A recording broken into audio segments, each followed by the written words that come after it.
Hey everybody, let's figure out how to buy a house with my good friend Aaron Gordon. Catch you on the flip side.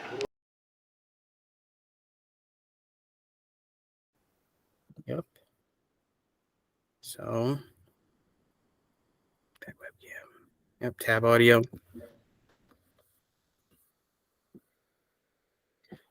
So how's it going? Good. Hey George, how you doing? I'm great. How have you been? Everything's good. It's good to hear. So, mind introducing yourself? Yeah, my name's Aaron Gordon. I'm with a company called Guild Mortgage. I'm out of Las Vegas, Nevada. Been in the mortgage and real estate business for about 22 years, George. Older than you've been alive, I think, right? And Yeah, about like 6 years. that's a long time. So yeah, it's been a good long career, and we've been up through a lot of high highs and low lows, and excited to talk to you about some of that today. All right. So, I'm just going to get straight into it. You know, we live in kind of this economy where we live in a very big housing crisis. Less people are buying houses than ever. Every other young person's like, how can I buy a house? How can I do this? Nobody's buying it. So what advice are you going to give to young people that are trying to buy a property in a world where, it seems impossible? Well, I think, George, that every generation before yours, and you're not quite in that home buying one, but you're representing a lot of young people.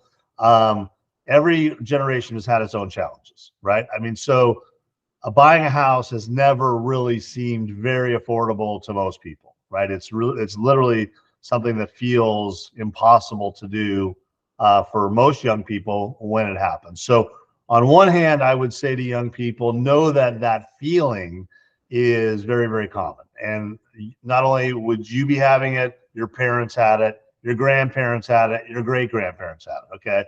Now, we do live in a different time of affordability. We are at one of the lowest points of affordability of all time.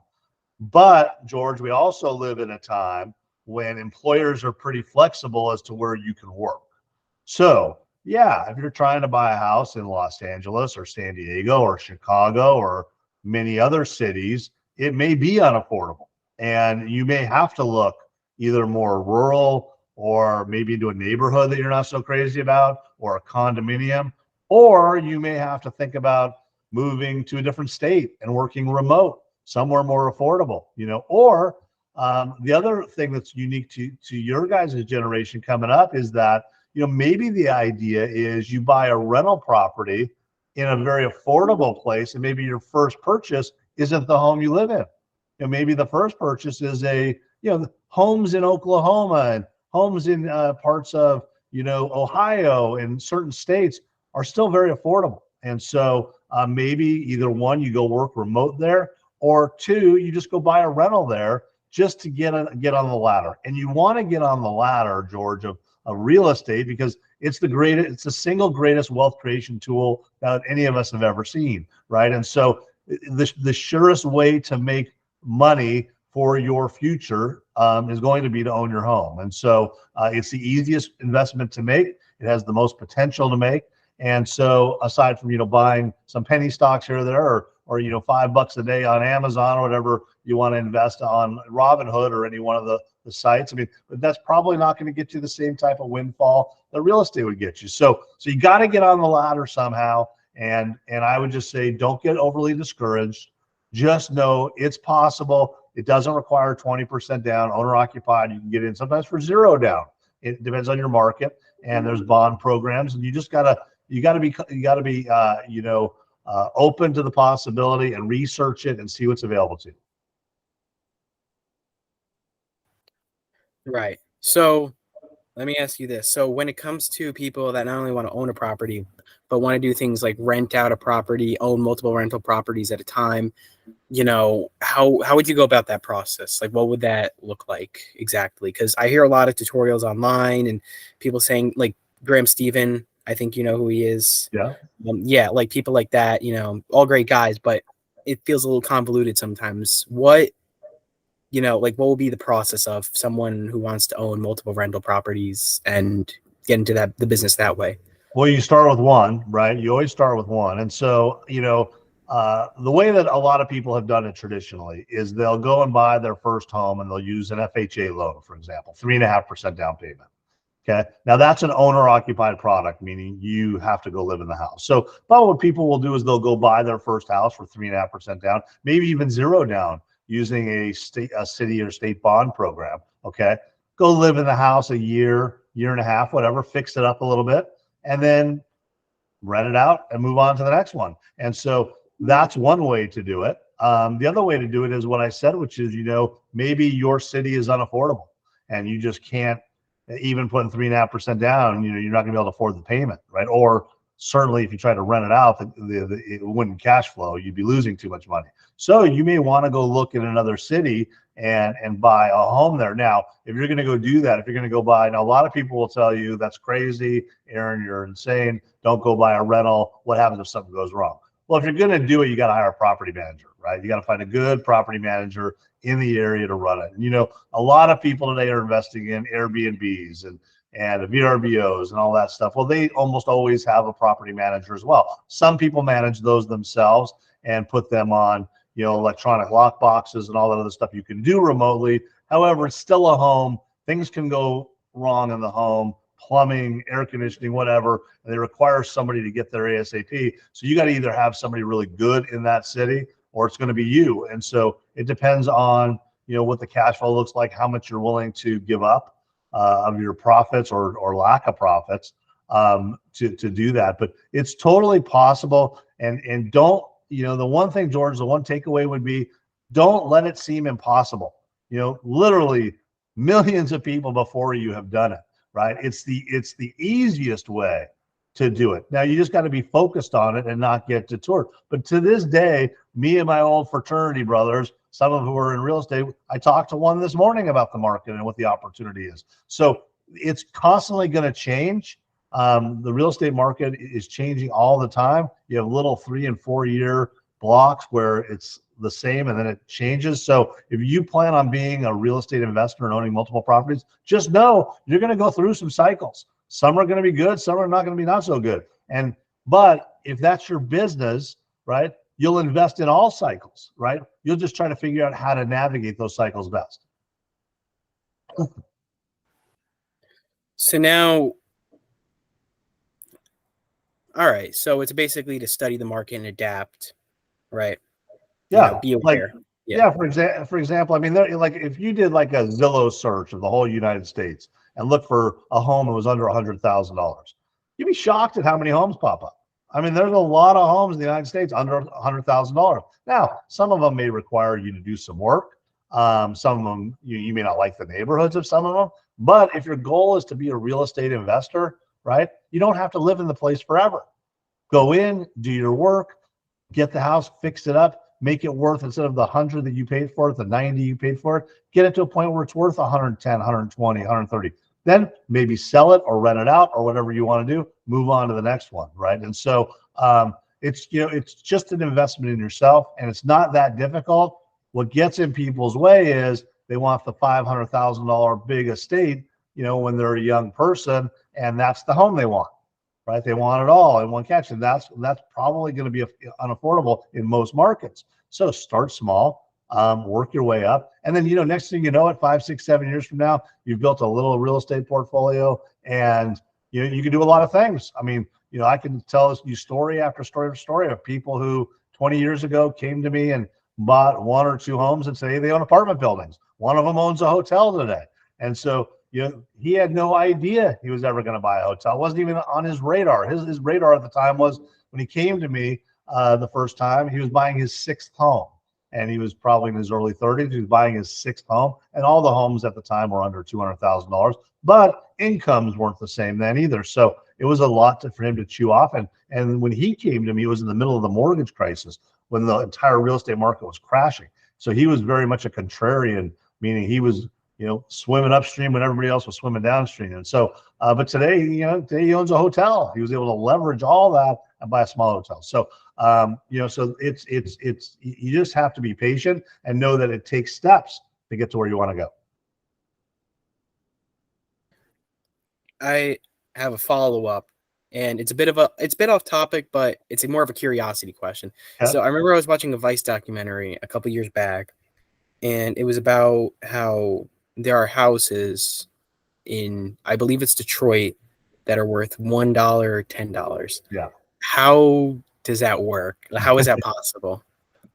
Well, I mean, Detroit was completely hammered in the mortgage crisis, right? And nobody wanted the homes, and they were in less than great areas, dangerous areas, and so it got to a point where those homes, I don't know if they were $1 or $2, but I had heard, like you, George, but I had heard thousands of dollars, like $2,000, $5,000, right? So, yeah, who knows what those houses are worth today, though, right? Those houses are probably worth $20,000, $30,000 a day at least, right? I don't know. I'm talking off the top of my head, but I bet you they're not 5,000 anymore. And so who bought those homes, George, right?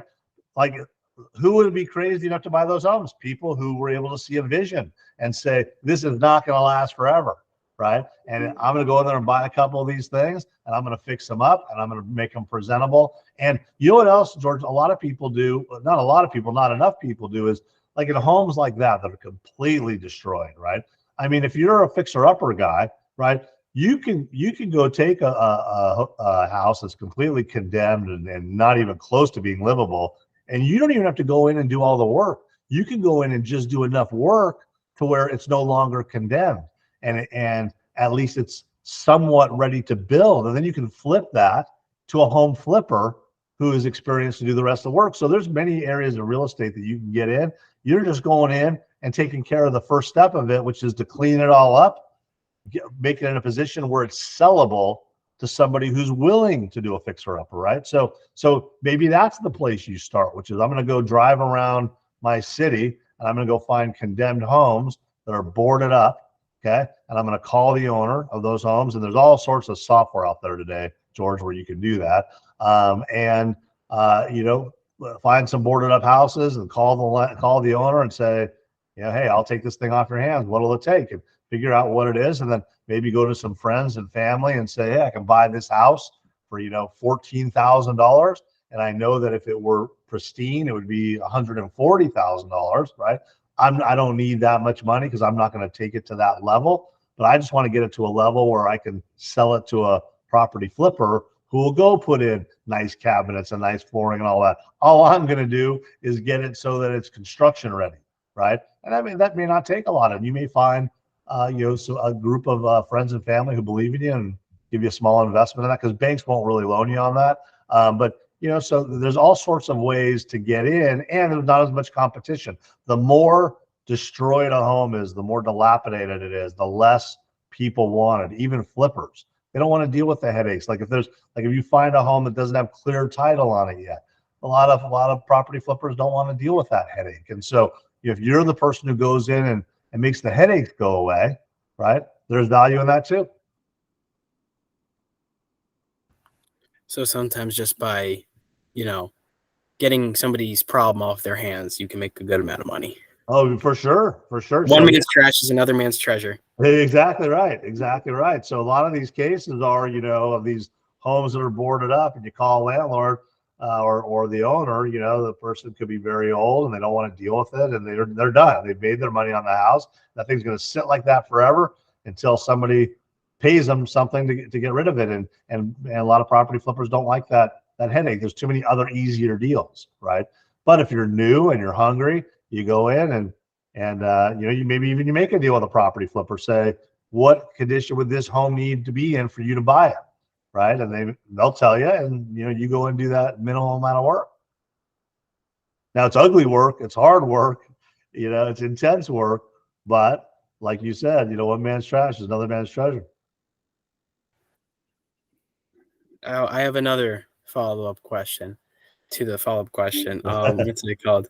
So I've heard a lot about this where it's something called squatters. Yes. And I don't really understand how that works, because if you own the property, like I've heard of these really, really horrible cases of people that they own their house and they just haven't been there in a while or something. Next thing you know, there's somebody that just, for however they get in, they just don't leave for 6 months, and it's their property, or the police can't get them to leave legally. I don't really understand how that works. So how does it work? Well, Like, it depends on what city you're in, but each city has their own rules about kicking people out of their homes, right?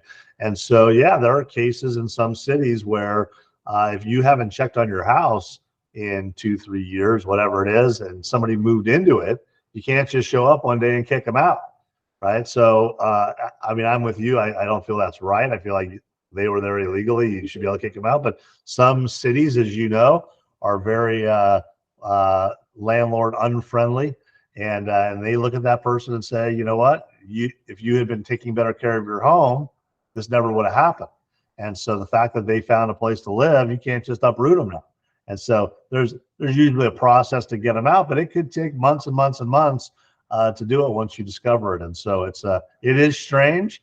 It tends to be more in Democratic cities than Republican cities where you see that stuff, but yeah, I mean, it happens, right? And so you gotta, so that could be another thing. That could be another thing to deal with on a home that appears to be boarded up, right? You're driving around, you look at this house, it appears to be boarded up. You try to make a deal with the seller, and next thing you know, there's squatters living there, right? So now it's your problem to deal with, but that's why you got to be careful if you do stuff like that. Make sure you have a due diligence period. Make sure you do get the opportunity to go in and see the house. I've seen situations like that with George where the owner doesn't even want to go back to the house, right? It's boarded up, and basically they'll tell you, take your own handyman out there, right? You guys take the boards off the house. Good luck. Hopefully nothing's inside there, right? And then board it all back up when you leave and tell me if you want to buy it. So, so if you're going to do something like that, you're going to run into situations like that. But that's just one more piece that you have to deal with. Once again, another man's problems, right? And so, but yeah, it does happen. And it's pretty common, and you just got to know the local laws in your area as to what your eviction can look like. right. But they're not going to take over ownership of your house, but it could be difficult to get them to move. Now, I've heard in boats, George. I've heard in like maritime law, and this could be wrong. I heard in like boats, like if your boat gets stranded and you leave it, somebody can take your boat. I don't know if that's true or not, but it kind of goes hand in hand with the whole squatters thing. Yeah, I mean, I don't know how it, but I mean, you're not a lawyer, but I don't understand the legality of that, because if it's your house and you own it, it's not like it's not like a finder's keepers where it's like you lost it, so it's like nobody can really claim it. It's like it's a house. It's in one place. You own it. You have the title.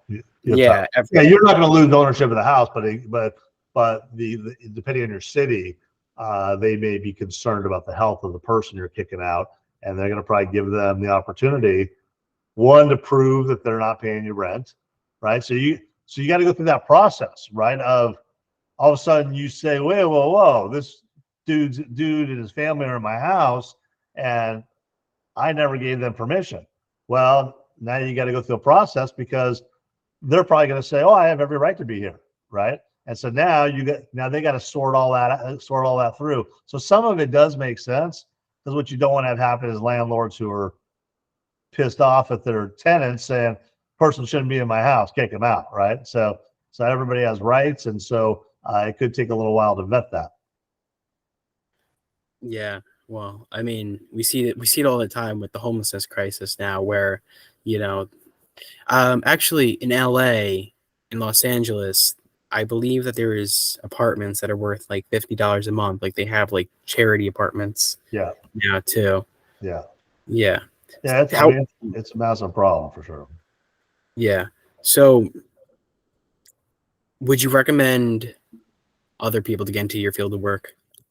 Yeah, totally. I mean, I think my end of the work is mostly mortgages, so home loans, and then I also real estate invest. I mean, I think both are. I mean, I can't think of better careers, to be honest with you, because you have flexibility.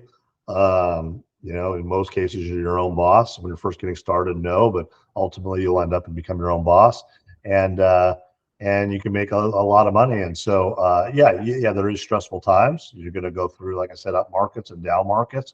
During the up markets, make sure you save a lot of money, and then in the down markets, just make sure you stay focused that on the end that at some point it will shift. And so it is stressful, but I feel, I think it's a great career, and the challenge in our field especially the mortgage field, George, there's not a lot of young people. It's a very aged. I think the average loan officer in the United States is 56 years old.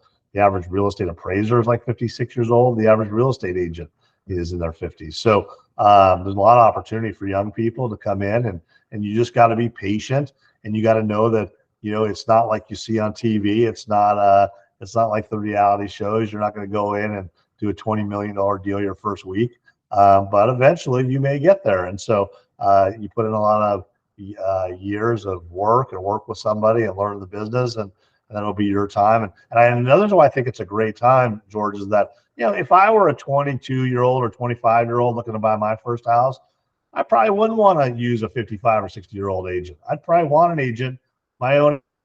Now I'd want somebody who had some experience, but I'd probably prefer an agent my own age. And so so I think that you probably want to get in if you can, and then start to market to your own sphere of influence and the people that you grew up with, went to high school with, college with, whatever, and start there.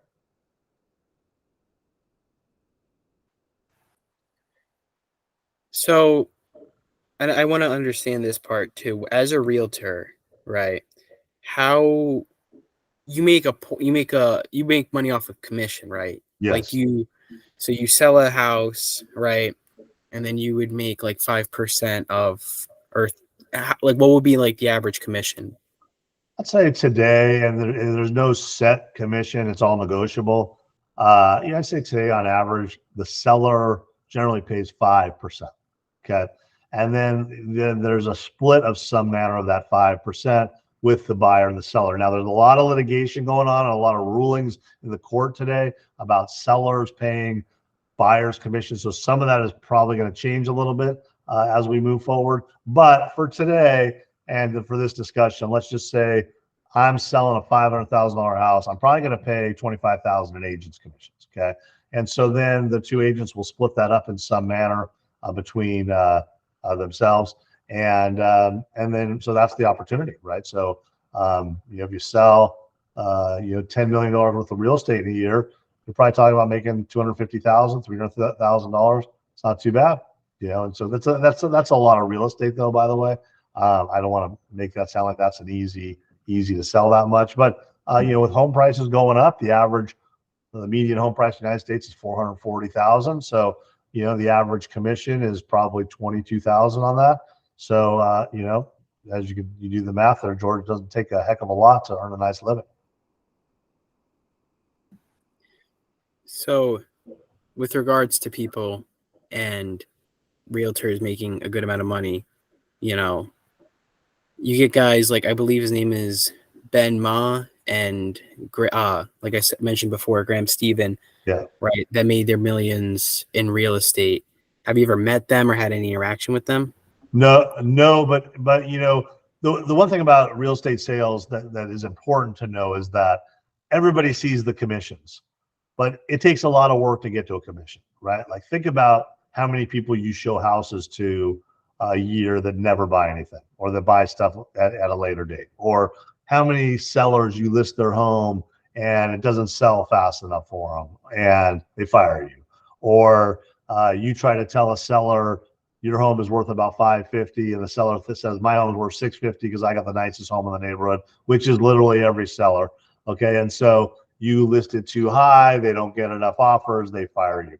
So there's a lot of zero pay work that goes with being a real estate agent before they get to the big commission day. So it's a lot of hours. And so, but there are a lot of millionaire real estate agents out there. There's a lot of very successful real estate agents, and most of them are very dedicated to their craft. And look, we talked about flexibility, but the most successful agents don't really live a very flexible life. They work 60, 70 hours a week some weeks, and they do a lot of pro bono work for no money. And then when the commission day comes, it's a nice payday usually, but it's a lot of hard work, and nobody should watch a television show and think it's that glamorous and that easy. It's not, especially in the first few years, but it can be very, very lucrative. Right. You ever there's a guy on TikTok and YouTube, Daniel Mack. Of course. Yeah. He How makes to the earn, car. how to earn your millions, right? Yeah, well, anybody that's like in a Lamborghini or Ferrari or Rolls Royce, something like that, he What do you do goes, for? yeah, what do you do for a living? Yeah. Yeah. And it's like the majority of them seem to be realtors, Right. like real estate, stuff like that. So there Well, is truth. and you know what, George? That goes back to your very first question. That's why you got to get in real estate. I mean, more millionaires are made through real estate than probably anything else. More wealth is created through real estate. And anybody who's wealthy in another field probably has created a bunch of wealth in real estate too, because they bought their homes or vacation homes or land or their buildings or their business. And so it all comes back to real estate. So, so people that are discouraged that I can't afford it, you can afford it. You may not be able to afford the city you're looking in. You can afford to get on the ladder. I promise you can. You just got to be more open to being in real estate versus being in real estate in this city, in this neighborhood, in this 4-bedroom home with a pool, with this, whatever. You got to strip away those other things and say, for now, I'm getting into real estate. I don't care what it looks like, right? I want it to just be a deal that pencils and makes sense from a profitability standpoint, or it's affordable for me. Right. So to your point, for people that want to buy a house, do you have any advice that, to like of how to avoid, poor deals, like better negotiations, like just some mistakes that you see when people are trying to buy a home, Yeah. like where they get just totally scammed out of their money or they just negotiated a terrible deal where you see that they probably could have done a lot better. Yeah, I mean, I think it's rare when somebody gets scammed, but I think that people making bad deals happen all the time. It almost always happens because you used an agent who was your friend, right? I know you love your friend. I know your friend could use the break. Go hire a professional agent. Go hire somebody who has a lot of experience. If you want somebody who's more your age, great. Go find somebody who's done a lot of deals. Go ask around, but don't hire your friend on your deal who's a bartender who does real estate part-time. I mean, you can hire that person, God bless you for being a nice friend, but just know that you get what you pay for, right? And it's the biggest transaction of your life, and almost every time it will be, and it requires somebody who has a lot of experience. And so if you lose your friendship over it, well, you weren't that great of friends to begin with, right? Or if you really want to take care of your friend in it, you say, you know what? Why don't you ride shotgun with this agent, and I'll pay you $500 to ride shotgun with him if you really want to help me out, right? Or maybe this agent's really busy and doesn't have the time to take me to all the homes I want to see. You, Mr. Friend, you take me to all these homes. I'll pay you $500, but ultimately on my first home, certainly until I get some experience and I feel like I know enough, I got to use somebody who's experienced, who's done this a bunch of times. I just want to make sure I don't make a monumental mistake, And so I think that's the whole key. Because George, if you're doing it the first time, you don't know if you're overpaying for a house. Right now, if you're getting a loan, the bank appraiser will help make sure that you're not overpaying. But that's not an end all be all. And so you could have negotiated another $10,000 or $15,000. So what you have to ask yourself is it worth it to use my friend if this costs me $10,000 or $15,000 more than it should have? The answer is probably no. And so hire experienced people those first go rounds. If you want your friend to help, pay your friend to help. But I would make sure I have an experienced agent. All right. And the other thing to be careful of as you're a young person is talking to your parents. Okay. Your parents have probably bought a house before. Okay. They probably bought a few houses before. To them, they're experts. They are not experts. Okay. They're experts in being your parent. And they are looking out for you and they want you the best for you. So it's okay to consult with them, but their answer is not the end all be all either. Okay. I promise you they don't follow the real estate market as close as your real estate agent does, unless they're in the real estate business, right? So if your dad is an amazing CEO of a print company and your mom used to be a nurse and they've both bought 10 houses in their life, I promise you they still don't know as much as your real estate agent does, experience does. So it's great to get advice from your parents, and you should listen to some of that advice. But you got to make your own decision. And when it comes to the final decision of buying a house, if you and your agent should be in a room together, and then you guys make the decision after you've talked to, get a little advice from your parents, consider the advice, get your parents out of the room, you and your agent decide what you're going to do next. So just to follow up on that, and to follow up on one of the statements that you had before, that the economy is constantly changing, right? Yeah. So what created kind of the, like, almost like despairing housing crisis we're living in, facing, like, because, you know, I know I kind of touched on it before, but it just seems like every other young person's like, oh, I've paid more on rent now than I could have bought a house with the money. You know, what do you believe created that? Well, it's a really good question. So today in a lot of markets, it is cheaper to rent than buy a house. Okay. But then again, that's not the only factor, right? I mean, there's a lot of factors there other than what your monthly payment is. Now, what created this last time was that, we went through, when the pandemic hit, George, housing stopped, right? And really, I don't think anybody could have guessed what happened next. And so what everybody assumed was going to happen was we were all going to be stuck in our homes. Nobody's going to buy or sell any homes. Interest rates shot through the roof in a very short period of time. And the Federal Reserve came in and started buying all the mortgage-backed securities, okay, to try to keep the housing market going. Well, when they did that, that pushed mortgage rates down to historic lows, okay?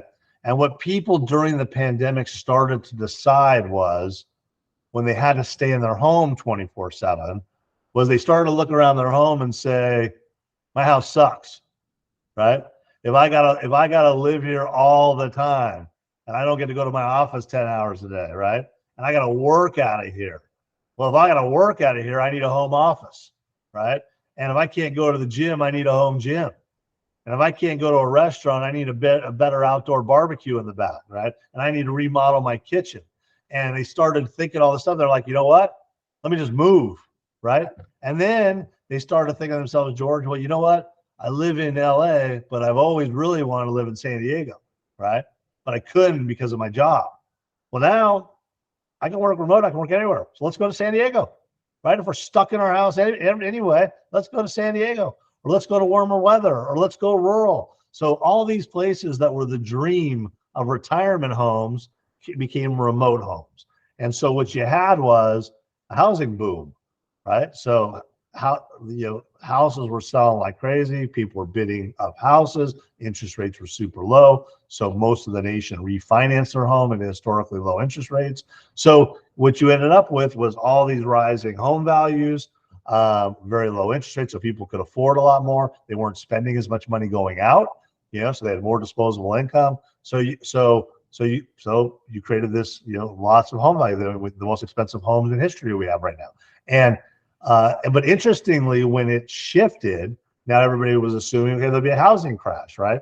But that didn't happen. And why that didn't happen was because most people refinanced, or 90% of the country has an interest rate under 6% now. And so, after the housing crisis occurred, mortgage companies had to change the way they underwrote loans, and they had to prove that you made enough income to buy your house. It used to be prior, you just had to have really good credit. You didn't necessarily have to prove your income. And so nowadays they changed that, George, after the crisis, and they made it so you have to prove your income. So you have people in their home with low interest rates, with a lot of equity in their home, who can afford their house payment. Okay. So they're not going to sell their house. And so now interest rates over the last year or so have doubled. Okay. So they've gone from in the 3s to in the 7s, close to the 8s. So you have people in their home, a lot of equity, a low payment, and they're just not going to sell their home, because where would they go? Right now, I think some of those people are thinking short-sighted, George. I think this is an amazing time for them to build their real estate portfolio, right? And so rent out your current home, go buy something new, because you'll make money on where rents are today versus where your mortgage payment is. You'll be cash flow positive. So if your goal has always been, like George said, to own multiple homes, here's your chance. right? Here's your chance because your primary will pay for itself with a renter. But so anyway, so that explains what happened, George. So you have really high home values. Now you have really high interest rates because inflation occurred. Inflation occurred because for the last 20 years, we've been dumping money into the system. We've been printing money. We printed money to save our economy from the housing crisis. We printed money to save our economy from the pandemic. And one day you wake up and you have too much money in your system and inflation occurs at a very high level. And that's where we are. That's what's happened. And the Federal Reserve had to raise interest rates to try to kill inflation.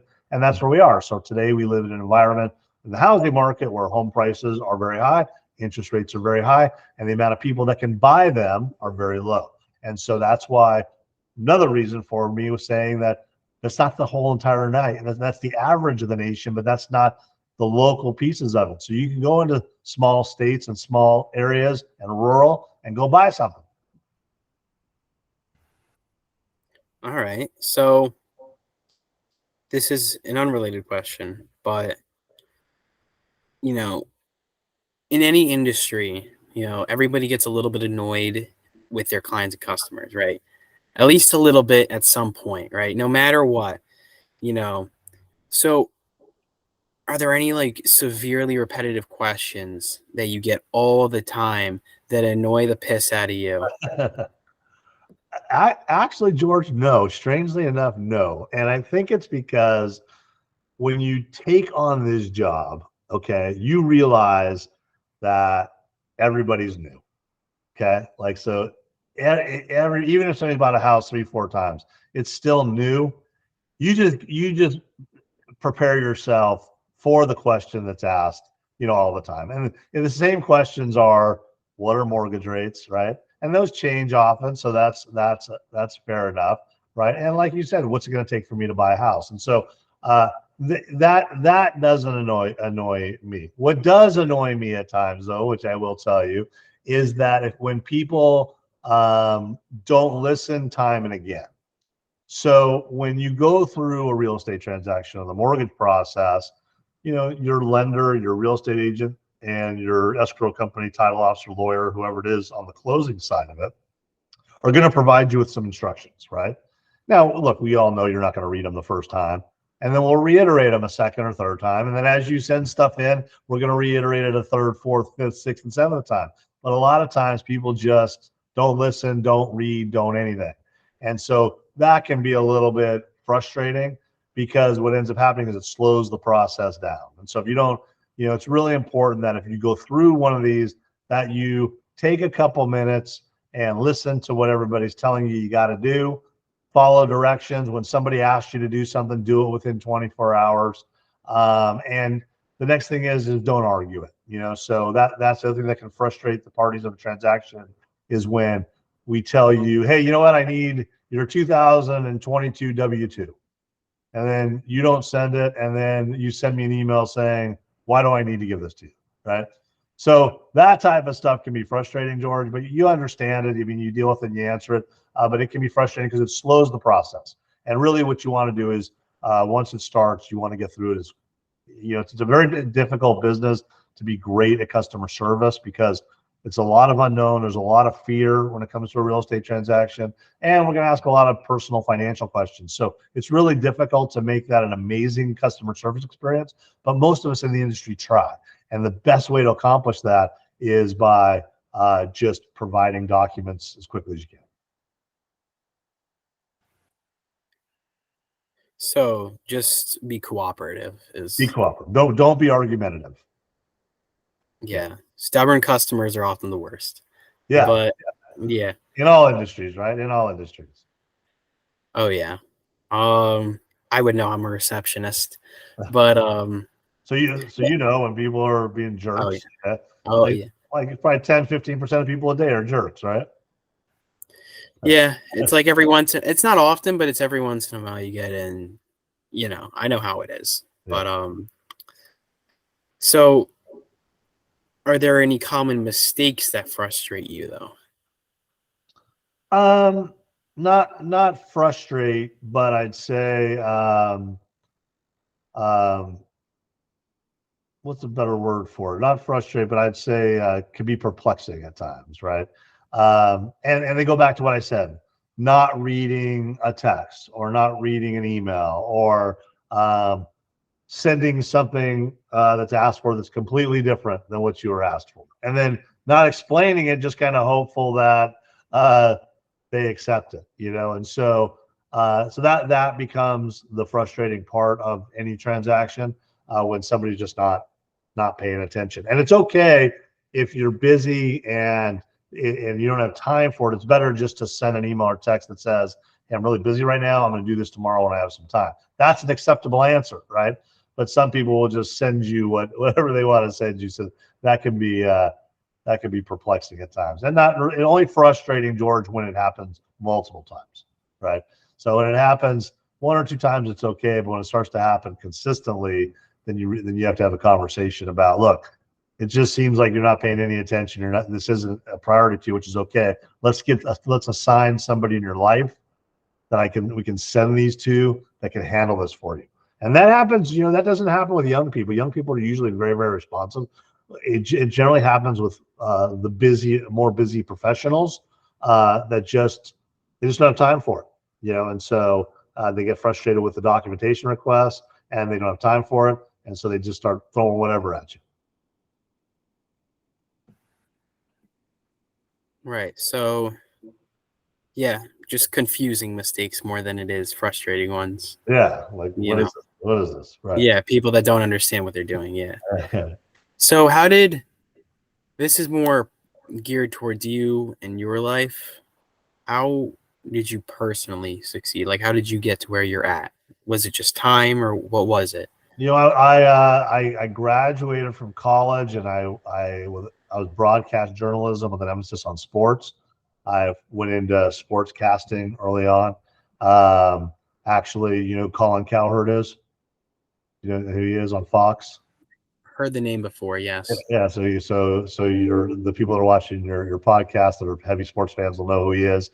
So Colin and I worked together in Las Vegas at a young age, and I actually had a sports radio show. That was his first time on sports talk radio. He ended up becoming huge in sports talk radio. But so that was my path early on. And then I went in, just I made a decision in my early 20s to get out of that because there just wasn't a lot of money there. And then I went into marketing. And then from there, I had an opportunity. My brother-in-law went into mortgage. And so he said, you'll be great at mortgage. And so luckily for me, George, I had a marketing background. And so because I had a marketing background, when I got into mortgage, it was really easy for me because I knew how to market. And so that is the hurdle for most people in real estate and mortgage is they're not good marketers. They're not good salespeople. And that's what it is. It's a sales job. It's a widget. You don't need to know a lot about real estate and mortgage at the beginning. You got to know how to sell and market. And so in any career, so that's advice for any of you guys, anybody starting any type of job, it's about sales and marketing, and marketing yourself. And so get good at that because then you can sell anything. And so that's what happened to me, George. So my first month in the business, I started doing loans, which is unheard of.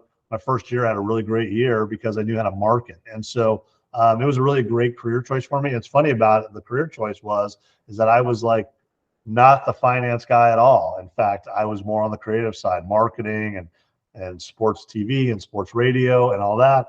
And then when my brother-in-law introduced me to it, because I knew marketing, I made more money my first 3 months of mortgage than I had in any year prior. And so from that point, I was sold. And so, and so making money will give you a lot of passion. I wasn't passionate about mortgage at all. I was making a lot of money doing it. And so I became really passionate about it. And so kind of the kicker for me, George, which is a good piece for anybody, is that because I was passionate about it, I was absorbing as much of the business as I could through a fire hose as quickly as I could. And I still do to this day. I read everything. And back then, though, I was really reading everything, absorbing everything. It was very interesting to me because I could see what I could make doing it. But then, George, what I did that made me most successful was I shared that information. So in a time when the internet wasn't huge, I would write a weekly email newsletter about what I was learning, right? And so I would take what I was learning in the mortgage business. I would write it in like 3-4 paragraph newsletter, and I would make it very easy to understand, because mortgage and real estate is a very complex subject, even for the smartest people. And so I would make what I was learning very easy to understand, and I would share that with real estate agents. And that newsletter grew to like 10,000 people. And that's when I really became successful. But all I was really doing was taking information that was new to me, but not new information, making it very easy to digest for other people in the industry, and it worked. Now, a lot of that is applicable today in social media, right? So, no matter what you do for work, if you sell, screwdrivers, right? So, if I were me, I would learn as much as I could about the screwdrivers, the different types, and I would write a little blurb about the differences and make it like a second grader can understand it. And if you can market information when people want information and make it really easy to digest and really short, you'll be successful, because people will respond to that, right? And look how we all respond on Twitter, right, George, or on Instagram or on Facebook or wherever, because it's usually short little snippets with a picture, right? It's easy to digest. You can learn a lot about things, and so it's very attractive. And so translating that to industry is kind of what made me successful, most successful early on. But I still do it to this day. I have on Facebook, I have like 340,000 followers or something. On Instagram, I have like 8,000. On TikTok, I have 29,000. So I'm still doing it to this day. I'm just doing it in video. I create reels, short reels that are very easy to understand about buying a house or the real estate market, and making it very easy to understand. And look at that population. That's a decent amount of followers for somebody talking about a boring subject. Yeah. Actually, I wanted to ask you a little bit about your TikTok page. So your TikTok is Aaron Knows Home Loans, right? Yeah. Yeah. So you have about almost 10,000 followers. You have 7,426 followers on Instagram. Yeah. I checked your TikTok before. I think you have more followers on your TikTok, around like 30,000 at least. Yeah. Yeah. I mean, it's really impressive. What got you into that? Did you see the trends like you said before, or? Craziest story ever, George. So here I am. I was 56 years old at the time, and I had read an article that millennials and Gen Z behind them were going to be the biggest amount of home buyers going forward, right? And today it is true. Millennials are the biggest group of home buyers. And I was like, how in the world are people in their 20s and 30s going to relate to me, right? And I at the time I liked TikTok a lot, and I liked Instagram Reels a lot, and I was watching it all the time, but I wasn't on it. I was trying to think about what I could do, and I was like, well, I can't dance, and I know I could be funny because I'm funny at times, but I don't want to try to be funny every single day. That's a lot of pressure. And when people are funny every day, like they're only funny one day a week, right, George? So I was like, what could I do? And I had read a lot about how on social media to get followers, you got to be consistent. And so you got to have consistent content. And so I just started posting every single day, started posting reels every day about same thing, George, what I was talking about before, which is things that were interesting to me, making it easy to understand, keeping it under a minute. And so just started doing reels every single day, caught no traction. Very few people were watching. And about a month in, I was having breakfast with my daughter, who's in her early 20s, who has never given me a compliment in her life. And she said, Dad, guess what? I was watching TikTok, and one of your TikToks popped up. And she goes, you know what? I'd buy a house using you as the lender. And George, she never gave me a compliment her entire life. I went to USC. She went to UCLA. That's all you need to know about my daughter, right? And so, and I was like, oh my God, that means it's working. And so it was kind of weird. And so the next month, actually, my viewership started to go up. And then next thing you know, it caught on. And if you look at my followers, most of them are real estate agents, title people buying a house. And so, so it caught on, and so it's just kind of grown from there. And I'm not as consistent today as I was that first year and a half. But that first year and a half, I was posting pretty much almost every day. Well, if it's any consolation, this podcast is great for some clips. Okay. Yeah. I mean, you have completely free reign to use this podcast as many clips as you want. Thank you. Yeah, you'll get it done. Yeah. What was I going to ask you? There was a few things I was going to ask you, but yeah. So TikTok in general has been working out well. Yeah, yeah. But yeah, so I have another question with regards to, but it's off topic, not related to anything that we've asked. So in the news, there's been a lot of talks about private equity firms such as BlackRock, buying a bunch of houses and stuff. There's a lot of conspiracy theories. There's a lot of just, talk about it as well. What's your take on it?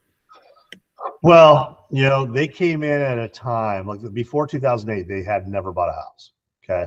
Then the mortgage crisis occurred, and they actually came in at a time when it was important for them to come in because they kind of changed the way the foreclosure market. They saved a lot of people from getting foreclosed on because they ended up providing an avenue for banks to be able to sell these loans that were going into distress. Okay. So that's how they got in. They were buying distressed notes.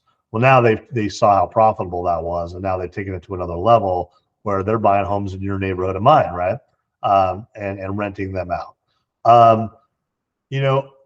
It's difficult for me because on one hand, I believe in capitalism, I believe in free markets, and I believe that what they're doing is legal, and so why not? On the other hand, it is hurting some cities. Making it a little more unaffordable because they come in and buy the house, right? And they outbid you, or they don't even have to outbid you. The seller sees who they are and maybe buys the house instead of you because they know for sure they're closing, right? So I do think municipalities, I think cities need to put in some kind of stopgap so it doesn't get too crazy. I saw some study by U.S. Bank that said they felt like 40% of all homes would be owned by investors by 2030, not just them, but mom and pop investors as well. I don't think that's a good thing. I mean, I think it's never the best thing when your neighborhood is filled with renters, right? Or mine. So I think that they just got to get capped in some manner, right? And so I think that some cities will move to that, some won't, but I think that it's now become a problem because of inventory. There's very little home inventory because people aren't selling their houses for the reasons we discussed. In fact, last week, George, there was the fewest new listings in the history of the United States, being of recorded history. So people aren't listing their homes, and so when they list them, you can't really have the BlackRocks of the world buying them. I don't think, but once again, it's capitalism, and you should be able to sell your home to whoever you want. But I think that the cities need to be able to put something in to limit that so that we don't destroy homeownership entirely. Yeah. I mean, like you said, they have the right to do it, but it's not necessarily right to do it. Yeah, yeah, exactly. That's a great way to put it. They have a right to do it, but it's not necessarily right for them to do it. Right.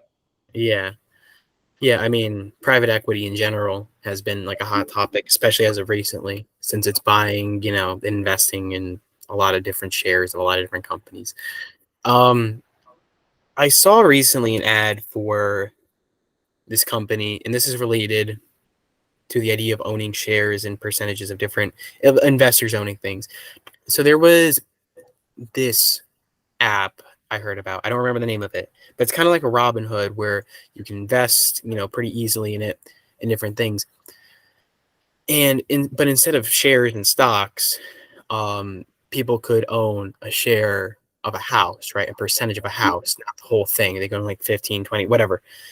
How would something like that work as opposed to a company? So it's called Arrived. Okay, Arrived, and you can buy as little as $100 in a home. I think it's phenomenal. I mean, I think that's a great way to get on the real estate ladder as well if you can't afford to buy the home yourself. Now, obviously, the return on investment is not going to be the same. The potential of the return on investment is not going to be the same. But to get your foot in the door of real estate, if real estate's important to you and you're throwing, $100 a week at Robinhood, why not throw $100 a week at Arrived, right? And so it's a little bit less of a gamble. It's still gambling, obviously. And so it's still an investment that's risky, but I love the idea. And in fact, I'm a subscriber.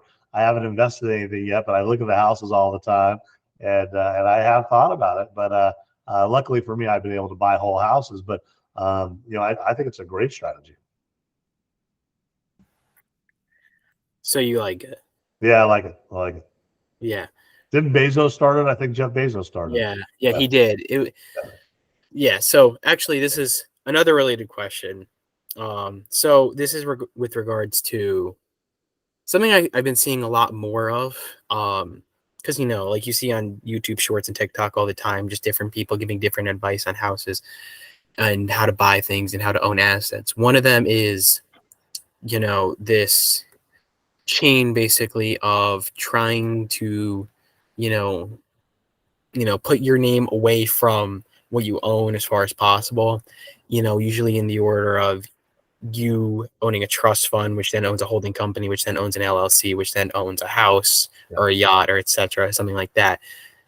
Are you a fan of that, or? Well, the challenge is when you finance anything, right? When you finance anything, it doesn't matter how many layers you put behind it. If somebody doesn't make the payment, you're losing. The house is going bye-bye, right? So it only protects you to a certain extent. And then, like anything legal, if it gets to a point of litigation where somebody tries to pierce all that stuff, it's only as good as your behaviors in that time. So did you keep proper record keeping? Did you truly treat an LLC or corporation the way it was? So I think that I think it is great to insulate yourself as much as you can, but then you have to follow the protocol. So before you do something like that and spend a bunch of money on corporations and all that, I would consult with an attorney to make sure that it's truly providing you the layers of protection you think it is, right? Because it may not be protecting you at all, because as soon as a good attorney gets on the other side, if they truly want to sue you or take it from you for some reason, they're going to try to pierce all those, right? They're going to try to show that you did that purposefully and that they're bogus, and they may not have trouble doing that, right? And so you just got to be careful before you throw hundreds or thousands of dollars into that. Yeah, no, because I just see it everywhere where it's like, oh, you don't want to own your house. You want to just have like a trust, which owns a holding company, which owns an LLC, which owns a C Corp, which owns an S Corp, that owns a P.O. box in Wilmington, Delaware, that, might own a house. Yeah, you make it very difficult to find you. Right. It just depends on what you're trying to accomplish. If you're just trying to insulate yourself from liability and stuff, some of that works a little better than others. If you're trying to keep the house from getting taken from you if you don't make your payment, well, that's not going to happen. So it just depends on what you're trying to accomplish. Some of it's related to your death as well, and the asset afterwards, setting up a trust and that type of thing. So there's not as much estate taxes at a later date. So some of that's very valid. But once again, I would talk to an attorney about that. Right. Well, some people also just do it, for tax reasons, because technically they don't own it. So, who's going to tax it? But I would talk to your tax preparer about that one too, to see what's the potential liability if the IRS pierces all that stuff, right? Because when you go get audited, right, and you try to say, well, I don't own it, and they say, well, you were there 200 days last year, right? By the way, we looked at your cell phone records and you called from there 200 times last year. You have to keep in mind that even though you're trying to protect yourself through these legal entities, technology can ruin the day for you as well, right? It's like we always see, George, how many times you watch TV and you're like, somebody does some crime and they run past the video camera at the gas station. Like there's so many layers of technology today that it's very difficult to get away with anything. So if you try to do something like that, but you're going to go stay in the house and make a bunch of phone calls and order stuff off of Amazon using your credit card with the IP address, and now all of a sudden, oh, you don't live there, huh? That's not your residence, but you literally did everything from there, right? So you got to be careful. So if you're going to set that stuff up, you got to talk to an attorney first, and then walk through all the layers of what you're doing. It's the same type of people that like to, own a Swiss bank account to, to avoid paying tax or anything. It's like Wolf of Wall Street. If I own a Swiss bank account, then they can't find me. Right. But yeah, no, it's the same type of people. I mean, is there anything like that, that you've seen like wealthier people use to own houses that does mitigate liability? Well, yeah, they generally they'll put homes in a trust or an LLC and that type of thing. That way they try to avoid liability there. You can also you get umbrella insurance policies for that. Try to protect yourself. That way, it doesn't matter what happens in the house. That way you don't have to argue with your insurance company as much. And so there's all sorts of vehicles in terms of that. And most of it is for estate tax protection because at the end of the day, when you pass, if your estate's worth over $1 million, I think it's like a 40% tax. And so what a lot of people are trying to do is not have their kids subject to a 40% tax. So there's some things you can do, putting the home in a charitable trust or a trust, certain types of trusts. And so, but you definitely want to consult with an estate planning attorney before you do any of that stuff, because what you don't want to do is create this stuff and then not have it work. And then, but there is a lot of things that can be done to try to save a little bit of tax money or to try to insulate yourself from liability. But generally, your homeowners does a good job of insulating you from most liability. But if you have a large estate and you're worried about getting sued, there's some things you can do. Well, like I said, it's usually like wealthier people that use it because they want to, a lot of people want to sue billionaires. A lot of people want to take all the money that they can from them. Yeah, one of the things they can do too is there's what's called homestead states. So some states like Florida, doesn't matter how much your home is worth, somebody who litigates against you can't take your house. Right? Can't force you to sell your house. And so a lot of people move to states like that for that reason, because if you were to kill somebody in a car accident or something and they sued you and you didn't have the assets and they won, they could potentially force you to sell your house to pay them. And so certain states can't do that. So a lot of people move to those states if they have that concern. Well, the definition of an LLC, when it's not an acronym, is limited liability company. Yeah. Right. So what are some of the liabilities that I guess an LLC, a trust, a C Corp, or S Corp, a holding company, what are some of the liabilities that, they could prevent you from? Well, they're all liabilities. So any type of litigation, right? So that's what they're trying to insulate you from when people do that is, let's say let's say you invite a friend over your house next week, George, and he slips and falls in your kitchen, right? Well, he could sue your family for, that they didn't clean up the kitchen floor, right? Person died, the family sues, or they become paralyzed for life. You could be talking about if they feel like you were negligent. It could be reward in the tens of millions of dollars, right? So that type of stuff tries to insulate you from just all types of litigation and liability. And then any type of lawsuit, for example. So you get sued in business and you get a judgment against you for $100,000 and you can't pay it. The person who sued you and won the award is going to try to go through all your assets to get paid. So what's your biggest asset? Usually your house. They're going to try to put a lien on your house, get you to sell your house. So all that type of stuff is an attempt to insulate yourself from that, right? And so the challenge is, once again, though, when people do that is, if you did LLC wrapped around a trust in this, when that litigant comes someday to collect his $100,000 and you say, well, it's not really my house, right? It's owned by ABC Corporation, which is owned by this trust. The attorneys on that side, their entire job will be pierce those things, prove that those aren't real entities, right? And all George did was create a bunch of fluff trying to protect himself, and they don't mean anything, right? And so you got to keep minutes, and then your attorney would walk you through all this, but you got to make sure those are legitimate entities. And so it can be, and so what ends up happening with very wealthy people is they hire people to manage that for them as well. Right. Yeah. It's just, TikTok advice I see all the time of one house, in this and this and this, then, the IRS doesn't know you own it, they're none the wiser, which until they find out, and then they start asking you questions, right? So So it's all good until you get audited. Yeah, everybody wants to feel like a billionaire. Yeah. All right, man.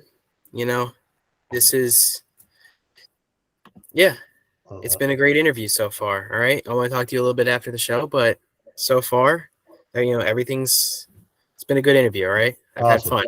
Awesome, it was a good time. Right. I appreciate the opportunity to talk to you, George. Yeah, I'm gonna stop the recording. We can talk for a little bit. Okay.